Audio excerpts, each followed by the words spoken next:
No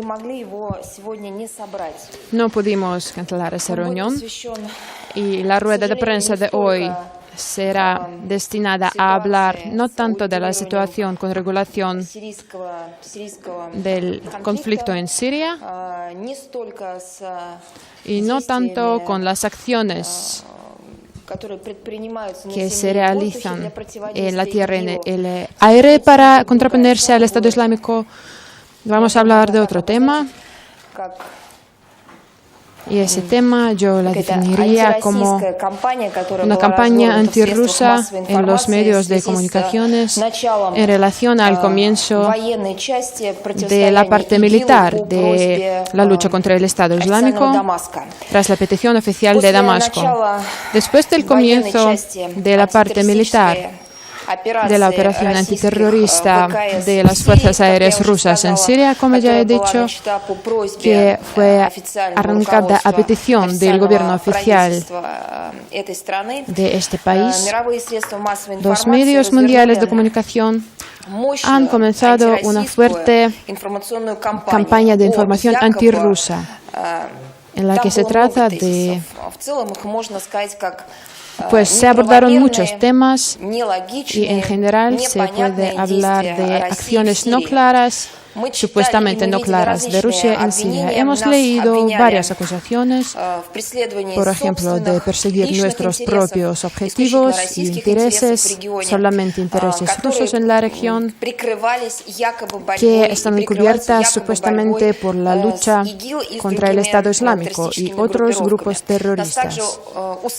También, durante las primeras horas de las acciones, nos han acusado de las muertes entre civiles, incluso niños. El esquema de lo que está ocurriendo ahora en los medios es muy simple. Voy a hablar de eso, pero ustedes pueden comprobarlo. Primero van las declaraciones de altos cargos oficiales y personas oficiales, normalmente de los países que, por desgracia, todavía no entienden por varias razones los pasos y la lógica de la política rusa en esa dirección. Primero vienen las declaraciones oficiales que dan el fondo a varios reportajes y publicaciones. Esas declaraciones vienen acompañadas de comentarios que se refieren a opiniones de varios fuentes no oficiales y no confirmadas y a veces aún no nombradas.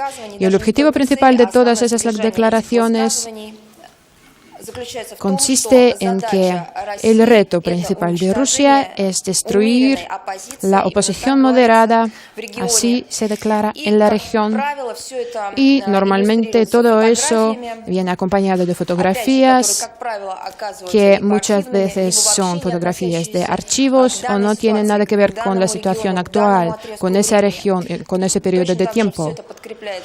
Al mismo tiempo vienen materiales de vídeo que aparecen ser no relevantes a esa situación. Para este momento, para hoy, yo puedo decir que cualquier medios occidentales han mencionado ese problema y han usado esa táctica. Y me gustaría destacar ejemplos concretos. Y también me gustaría que ustedes no solo sepan de eso en esos reportajes y vean y reconozcan algunos medios de comunicación que representan. Y después podemos pensar cómo se puede hacer para que eso no vuelva a ocurrir. Por ejemplo, Foreign Policy, un periódico bastante serio e importante que citamos muy a menudo. Hace poco tiempo publicaron un artículo del señor Reed Standish.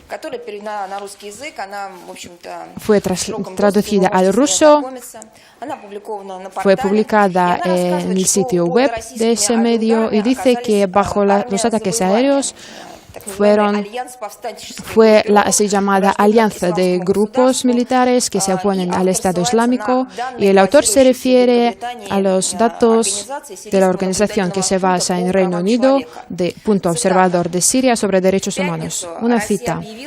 El viernes Rusia ha declarado que ha realizado ataques sobre campos en la región de Raqqa, pero existe la opinión de que fue bombardeando las regiones bajo el control de grupos insurgentes. Si hablamos de periodismo serio y si hablamos de periodismo que no sirve a intereses de algunas partes, sino del periodismo mundial, que realmente debe hablar de los problemas y que realmente debe contar lo que está ocurriendo en la tierra, ¿cómo se puede manejar los datos introduciéndolos con las palabras como existe la opinión? ¿Cuya opinión es? Por favor, que nos den los hechos y que nos den fotos y datos concretos de la tierra si son periodistas serios, si son periodistas a los que se refieren los expertos de la ONU en sus informes, a los que se refieren los representantes de estructuras oficiales. ¿Qué tipo de palabra introductoria es existe la opinión cuando se trata de víctimas y de personas? Existe la opinión. Pero, como he dicho, publicaciones de ese tipo tienen una muy clara, y no puedo decir dirigida, pero sí que preparada base. Así por ejemplo, el ministro de Exteriores de Gran Bretaña considera la participación rusa en Siria como un ejemplo de un medio ruso clásico asimétrico de realizar acciones bélicas. Si se trata de política seria, llevamos muchos años hablando de una lucha contra el mal mundial. ¿Y cómo se puede usar ese tipo de palabras cuando se trata de declaraciones oficiales del gobierno de un país? También su estimación ha declarado el primer ministro, el señor Cameron, que ha dicho que la operación antiterrorista rusa es un error, porque aquí no se trata solo de una estimación política, se trata de una reacción internacional a nuestros esfuerzos concretos en la lucha contra el terrorismo. Y si es un error, ¿en qué consiste? Por favor, que nos den hechos, que nos den factos, que nos cuenten cuál es el error. Así se forma la opinión pública, y las personas que están enfrente de la televisión y que ven los programas creen que realmente es un error, pero se necesitan pruebas y materiales que fortalezcan sus opiniones, porque son líderes de gobiernos, tienen la responsabilidad por sus palabras, porque de sus palabras dependen destinos de muchas personas. Según sus palabras, es la misma cita, Rusia apoya a Bashar al-Assad, que es un error gravísimo para ellos y para el mundo, y llevará a la desestabilización de la región, y la mayoría de ataques aéreos rusos que vemos para el momento tuvo lugar en las regiones que no son controladas por el Estado Islámico, sino otros opositores al régimen. Así lo dice el líder de un Estado, y se permite unas estimaciones tan emocionales y puede tachar algo de error sin presentar factos.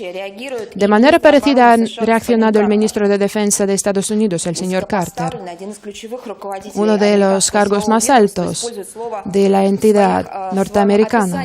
Y en su descripción de lo que está haciendo Rusia, usa la palabra posiblemente, o probablemente, o parece que. Puedo decir que no se trata del ministro de Cultura o del ministro de Deportes o Turismo, se trata del ministro de Defensa. Voy a repetirlo. Probablemente, posiblemente, parece que.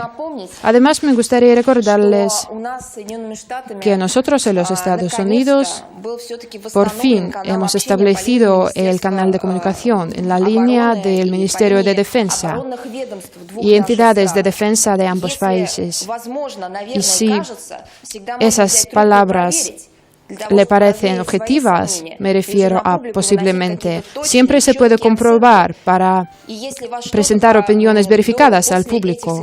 Y si después de esas llamadas telefónicas, que pueden ser realizadas en cualquier momento, a petición de la parte americana, si siguen preocupando a ellos, entonces se puede hablar de eso, pero primero hay que comprobarlo con nosotros.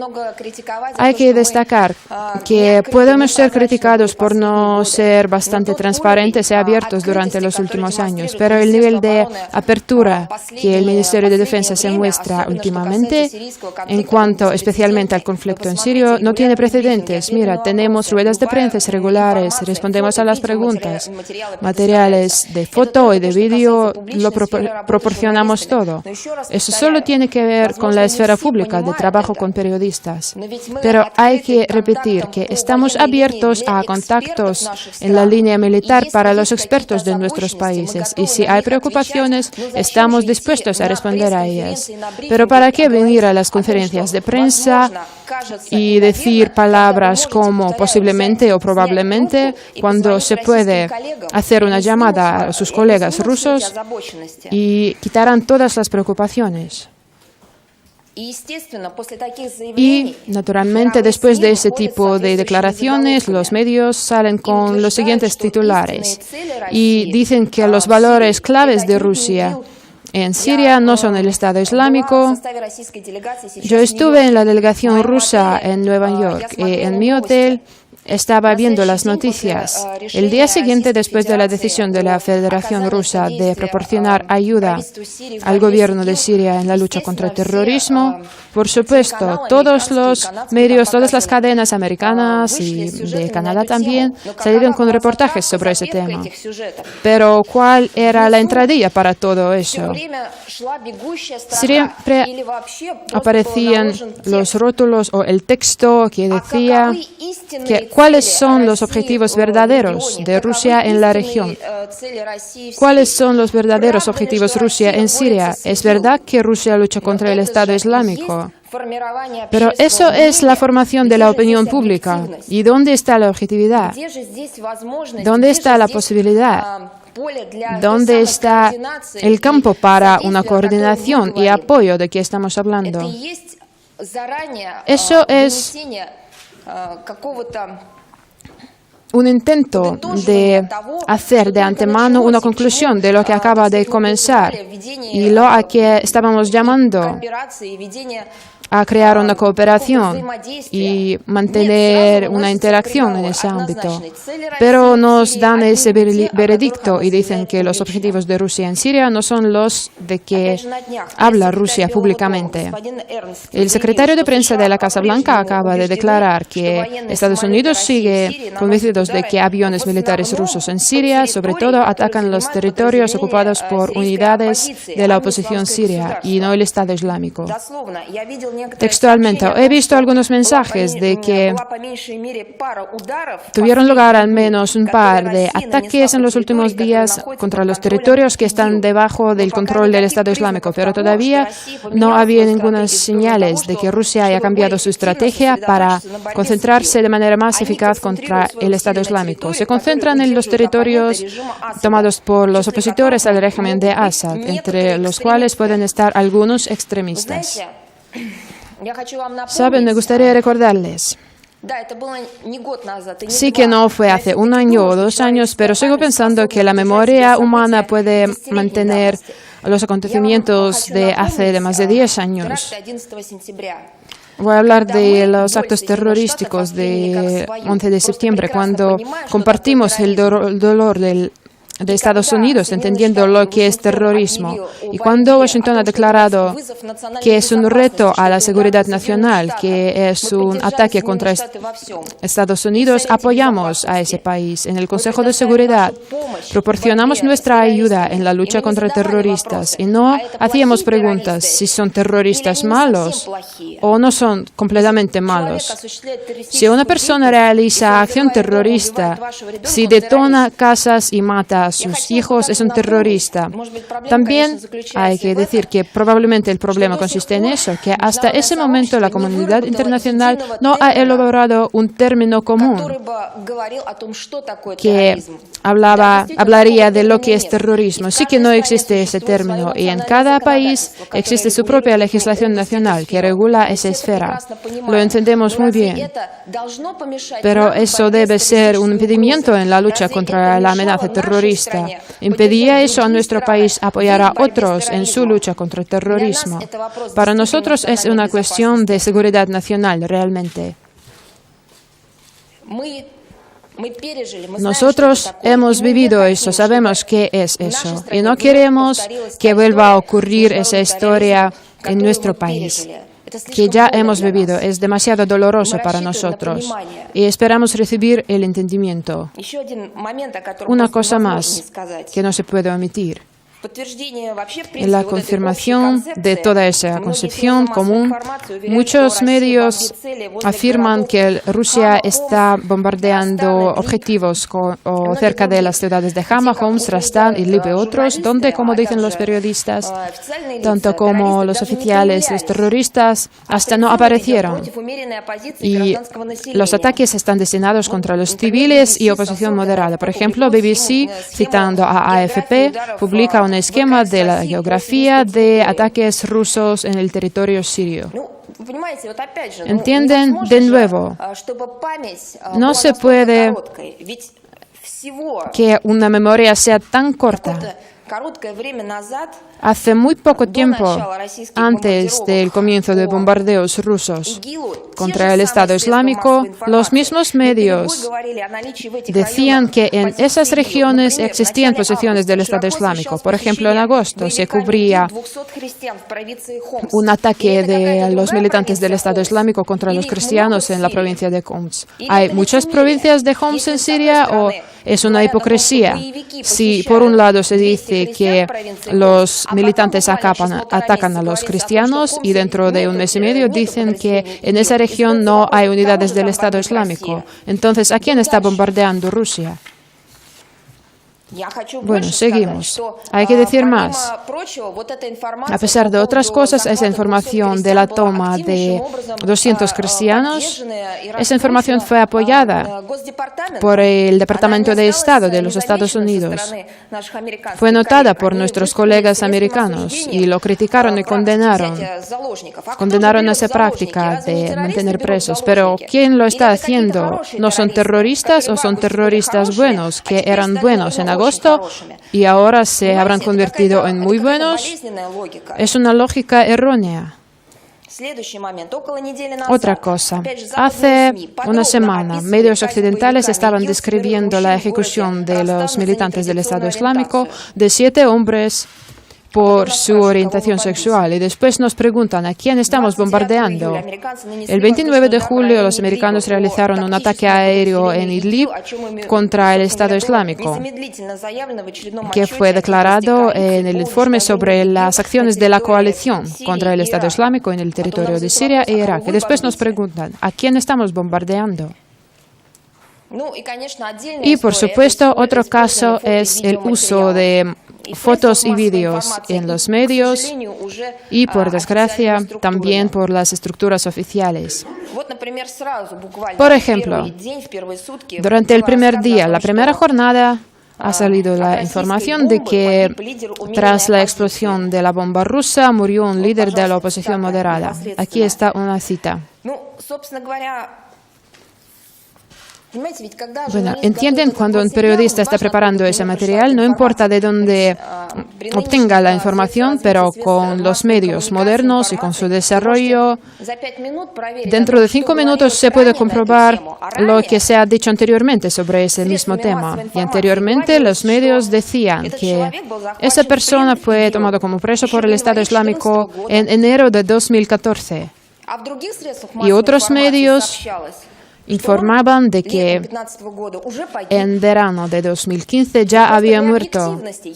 Para alguna objetividad, si no tienen otras fuentes para comprobar la información, si hay razones por las que no pueden llamar al Ministerio de Exteriores o el Ministerio de Defensa, por favor, tengan bastante valor para escribir en las páginas de sus periódicos que hay información alternativa que fue publicada de que esa persona ya había muerto, pero eso no se hace. Y yo puedo decirles por qué. En el marco de la Asamblea General hemos tenido muchas reuniones y negociaciones con nuestros colegas. Algunos expresaron su apoyo a acciones rusas, algunos aclararon varias cuestiones, pero varias reuniones con nuestros colegas fueron tachadas por esa frase. Voy a hablar en inglés primero. La percepción es más importante que la realidad. Voy a repetirlo. La percepción es más importante que la realidad. Y lo que está ocurriendo ahora es la formación de esa percepción, que es más importante que la realidad. La realidad es la lucha contra el Estado Islámico. Pero lo que vemos ahora y los ejemplos que he descrito es la formación de esa percepción. Pero se puede convertir en una nueva realidad en la que creará. Va a ser distinta de la realidad que existe en la Tierra y que amenaza a todos de nosotros.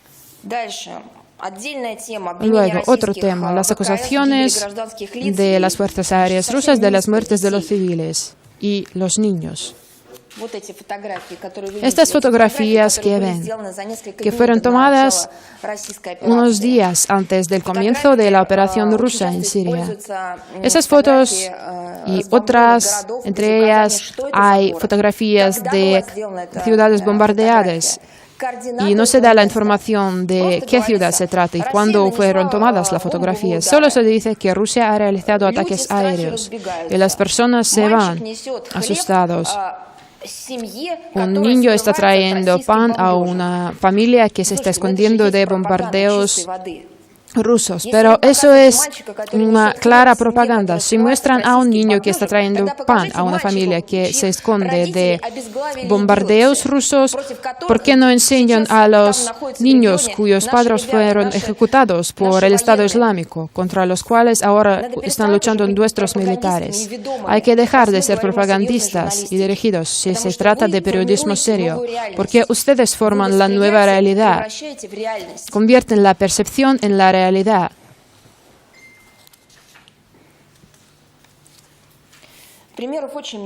Hay muchos ejemplos.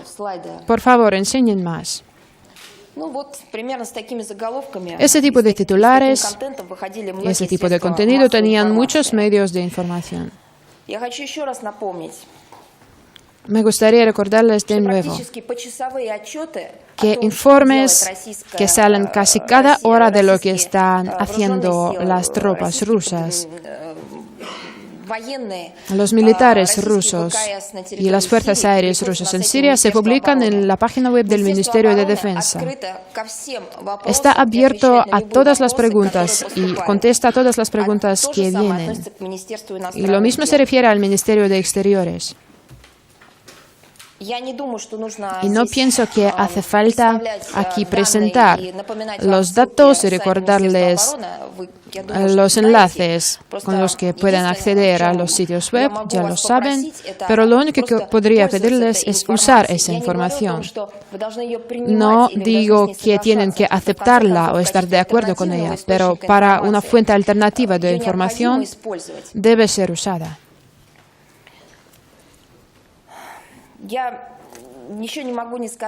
También me gustaría hablar de que casi a diario leemos las ruedas de prensa del Departamento de Estado de Estados Unidos, en los que a veces salen acusaciones bastante absurdas, en concreto de la falta del deseo de Rusia de unirse a la coalición internacional. Y eso se repite casi a diario. Hemos dicho muchas veces que no estamos en contra y la lucha conjunta contra el Estado Islámico, pero no podemos unirnos a la coalición en las condiciones que existen ahora, porque no corresponden al derecho internacional. Fue descrito de manera muy clara.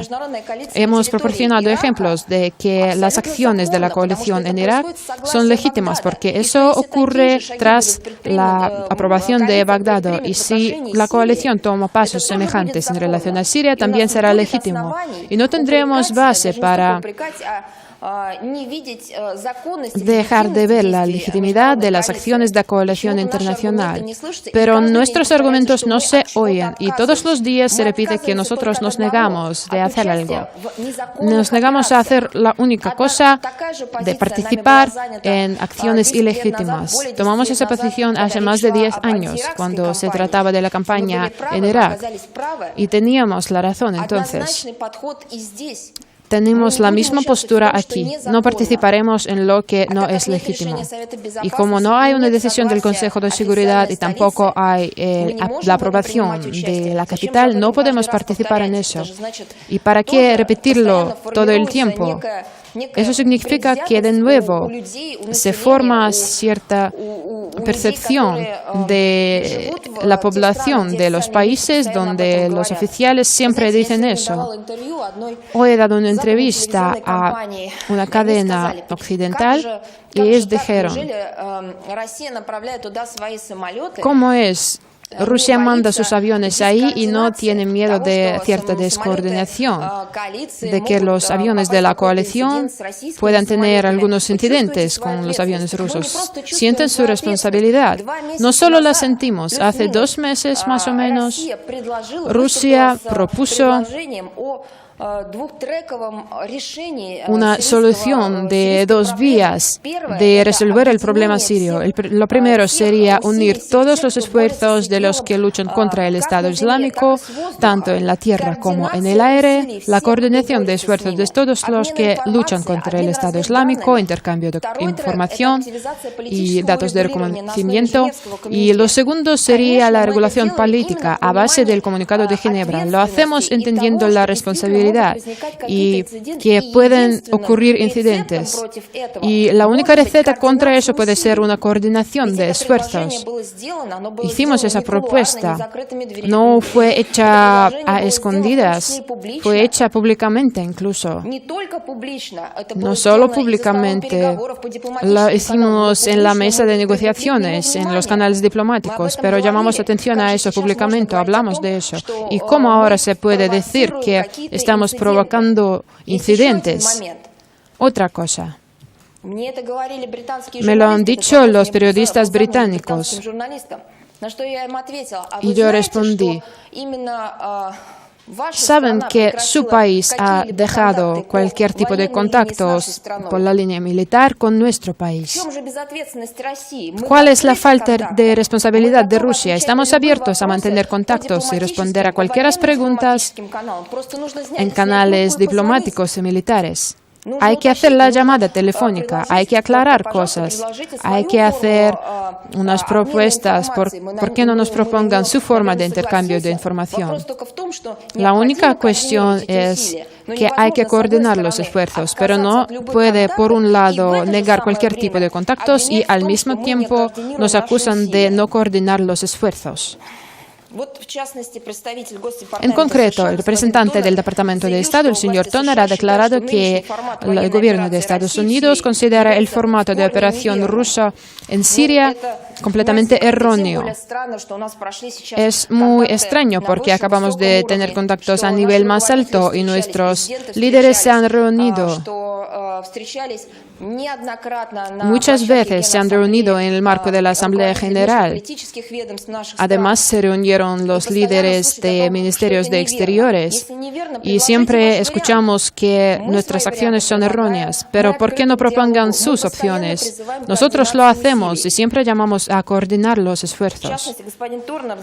Además, el señor Turner ha declarado que para este momento en Washington no ven que la parte rusa toma acciones en apoyo a sus declaraciones de luchar contra el grupo Estado Islámico. Pero ¿cómo puede ser eso? ¿Cómo no pueden ver eso? Eso significa no ver, no oír lo que estamos diciendo, ni de manera pública, ni por línea diplomática, perdón. Y eso sirve a formar la opinión pública. Y que Rusia supuestamente todavía no ha mostrado su deseo de unirse a la campaña que está realizando la coalición. Eso se dice todos los días. Lo repito de nuevo, hemos declarado nuestra posición y que podemos participar en una operación legítima y existen ciertas condiciones. Esa postura no se basa en nuestra propia visión de la situación, sino en el derecho internacional de que todos se preocupan durante los últimos años. Y una cosa más.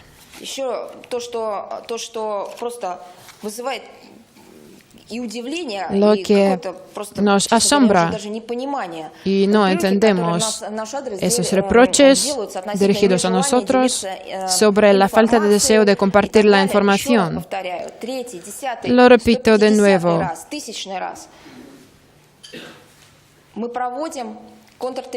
Realizamos una operación contraterrorista tras la petición oficial de Damasco. Y ese tipo de operaciones nunca se realizan desde las tribunas de ruedas de prensa o algo así. La operación contraterrorista está destinada a destruir a los terroristas. Y si hay preguntas sobre la implementación de ese tipo de acciones, la Federación Rusa está abierta a ese tipo de contactos con nuestros colegas del extranjero. Y tenemos canales del Ministerio de Defensa para eso.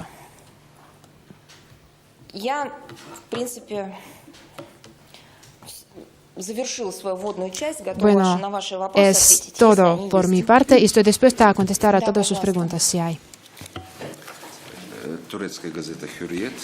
Periódico turco Hürriyet. Tengo una pregunta más concreta para usted.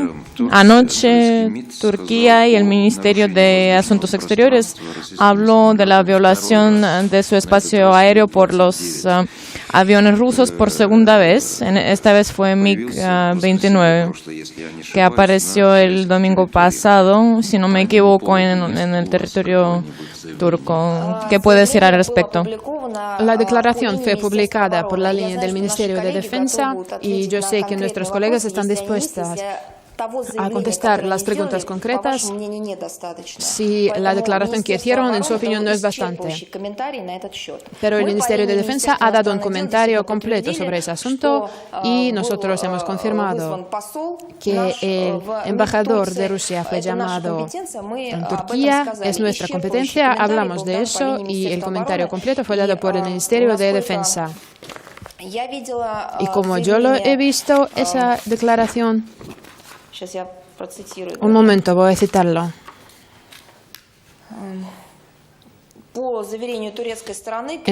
Según la parte turca, no hay una crisis en nuestras relaciones y según lo veo desde las agencias de información, lo consideran ese conflicto terminado.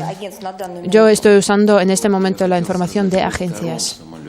Quisiera mencionar lo del segundo avión. Usted está hablando de Su-30, el sábado pasado. Y yo estoy hablando del MiG-29, que recién, esta mañana se trató. En la línea del Ministerio de Defensa, si el comentario que existe por ahora no es bastante, le darán más explicaciones. Sí, por favor. El periódico Izvestia, Tatiana Maikova. ¿Cómo puede comentar la reciente información de la cadena CNN, citando fuentes en el Pentágono, que Rusia podría empezar una operación terrestre en Siria? Otra tesis que durante los últimos días ha sido usado ampliamente y eso se hace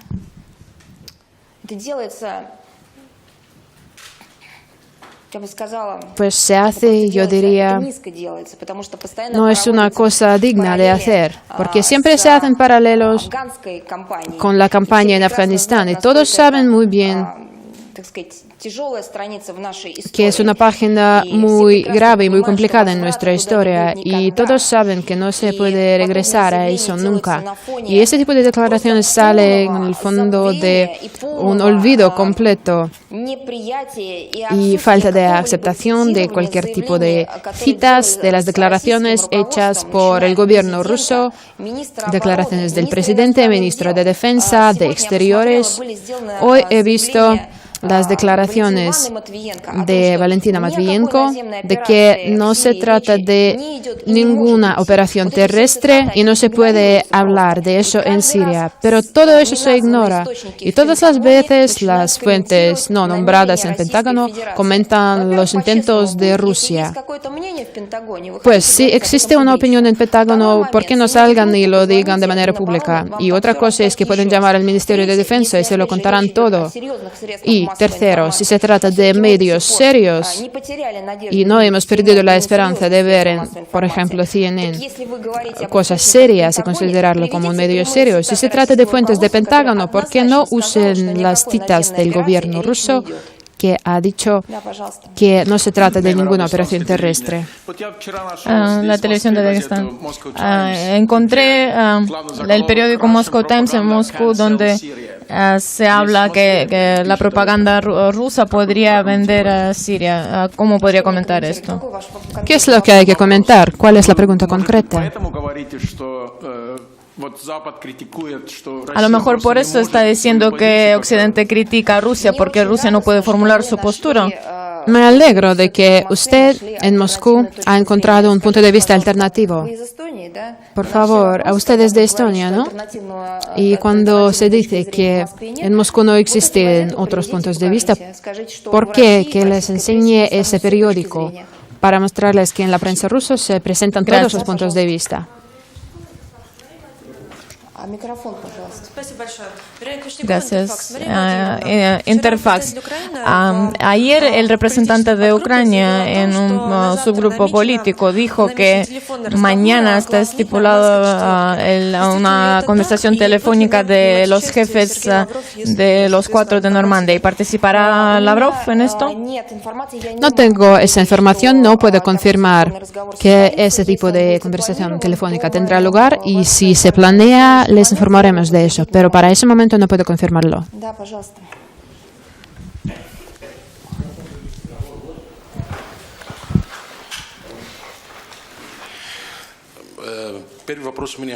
La primera pregunta es, quisiera saber, Rusia criticó la operación porque hubo, punto de vista técnico, que los ataques aéreos no iban a ser eficaces.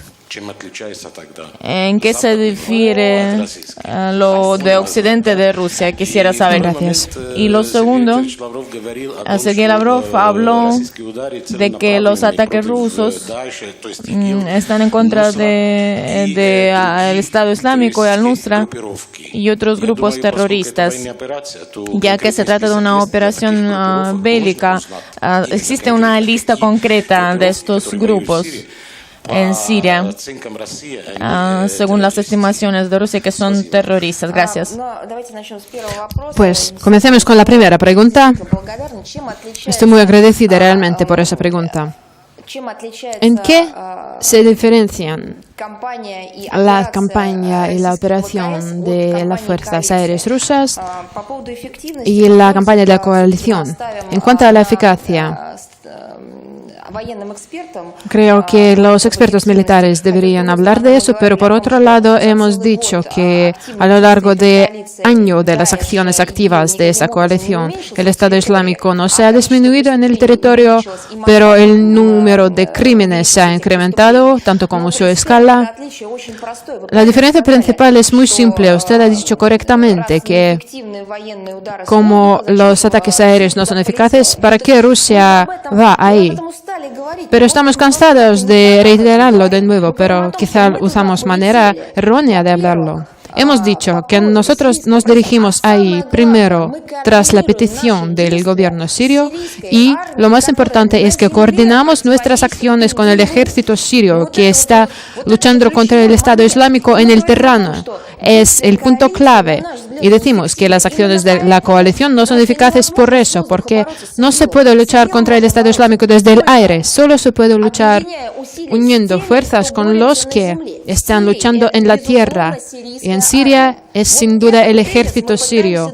Esa es la tesis que estamos intentando explicar a todos. Y espero que si me citan directamente, quizá se empiece a entender el hecho de que la unificación y coordinación de fuerzas y esfuerzos con el ejército sirio y vemos la falta de deseo de hacer precisamente eso por parte de la coalición occidental, de coordinar sus esfuerzos con el ejército sirio.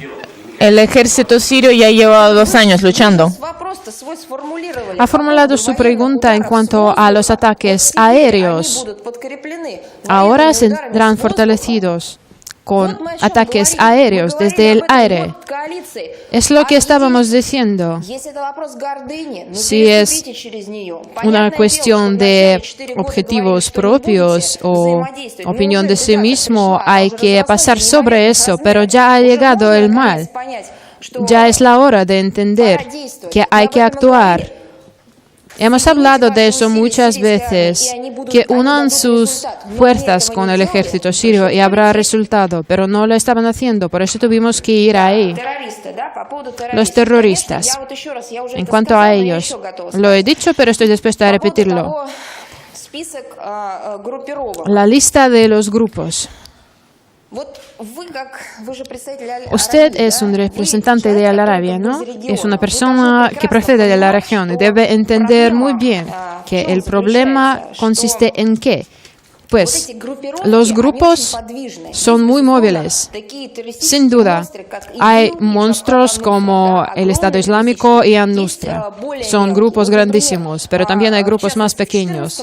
En concreto, en 2014, los Estados Unidos, según varios informes, han atacado el grupo Khorasan. ¿Existe ese grupo? Y nadie tenía ninguna preguntas sobre eso. Pero no es el Estado Islámico, no es An-Nusra. Y sería ese grupo una parte de la lista, por ejemplo, la lista americana de grupos terroristas. No estoy segura, pero nadie tenía preguntas en cuanto a los bombardeos contra esos grupos. El problema es que, aparte del Estado Islámico y An-Nusra, existen muchos grupos terroristas y extremistas. Pero el problema es que se están cambiando constantemente. Se trata de importaciones y exportaciones de terroristas. Es una cuestión de su movilidad, porque siguen creando uniones y después luchan entre sí. Y después coordinan sus acciones, pero luego se mueven a otros campos. Por eso puedo citar de nuevo a Sergei Lavrov, que ha dicho que sí.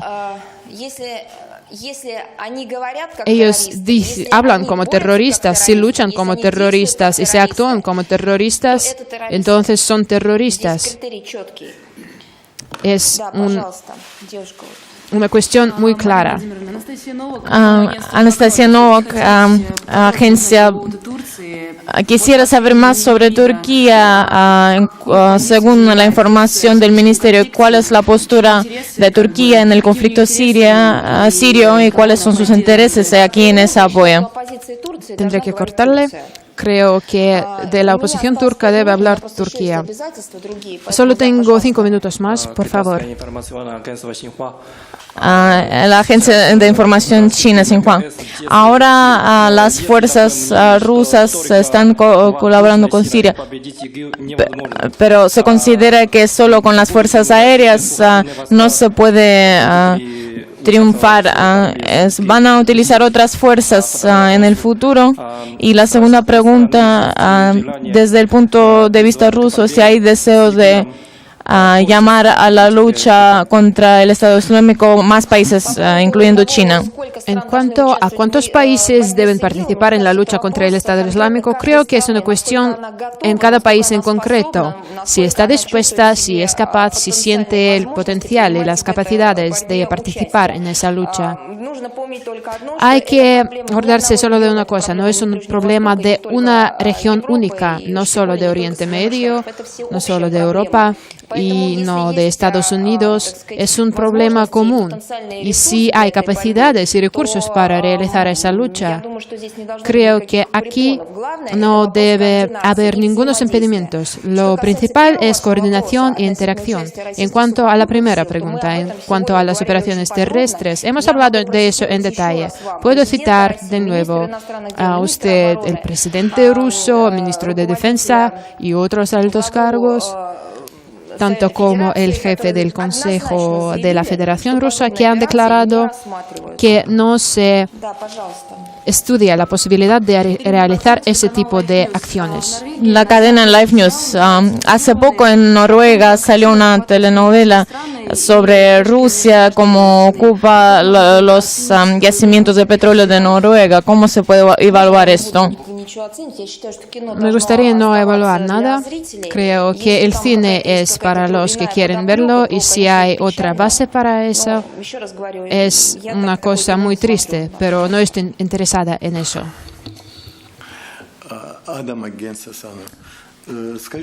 Por favor, dígame, ¿cómo evalúa el papel de esta coalición internacional en Irak? Al parecer está actuando de acuerdo con el gobierno y el ejército de Irak. Y otra pregunta, si me permite. Hace 2 años en Siria no había ningún Estado islámico.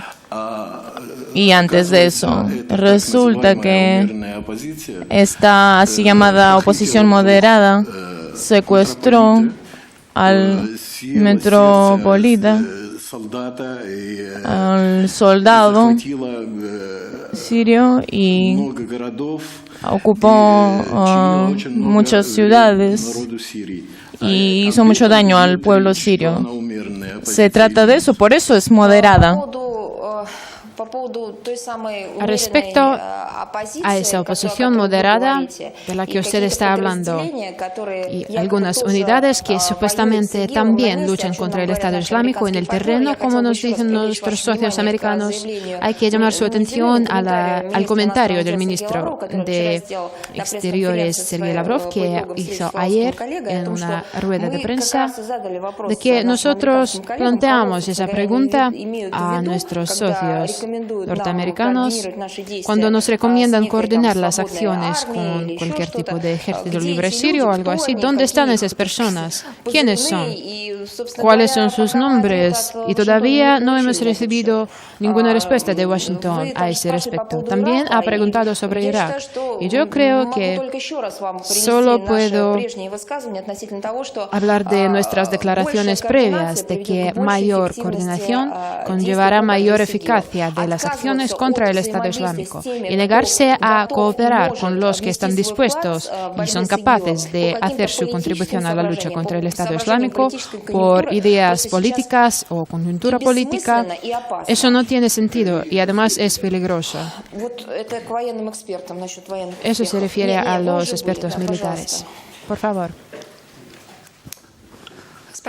Gracias. Diga, por favor, el jefe del Comité de Defensa dice que ciertos órganos impiden la participación de los que quieren unirse a las acciones militares, los voluntarios, ¿cuáles son y si hay información? No hay ninguna información. Como yo he entendido, ha hecho nuevas declaraciones a ese respecto hoy. Lo digo de nuevo. De manera oficial, ninguna campañas oficiales de participación en operaciones terrestres no se consideran. No se trata de eso.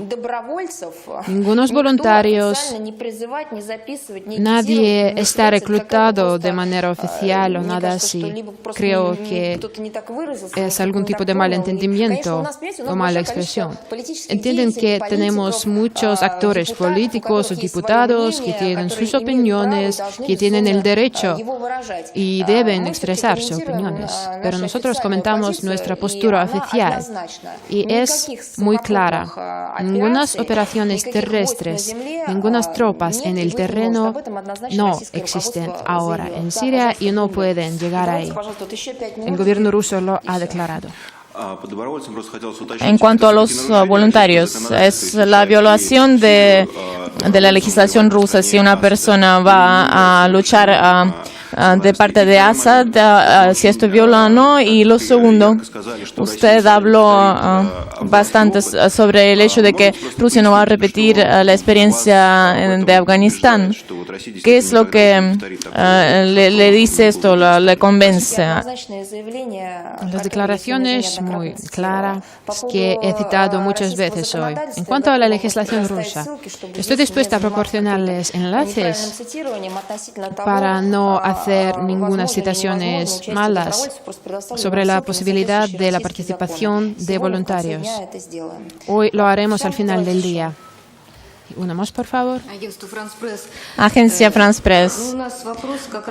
La pregunta de nosotros es justo de lo que estaba hablando ahora. A Rusia se le critica por colaborar con autoridades que mataron a miles de sus ciudadanos, convirtiéndose en ilegítimas. ¿Qué puede decir al respecto?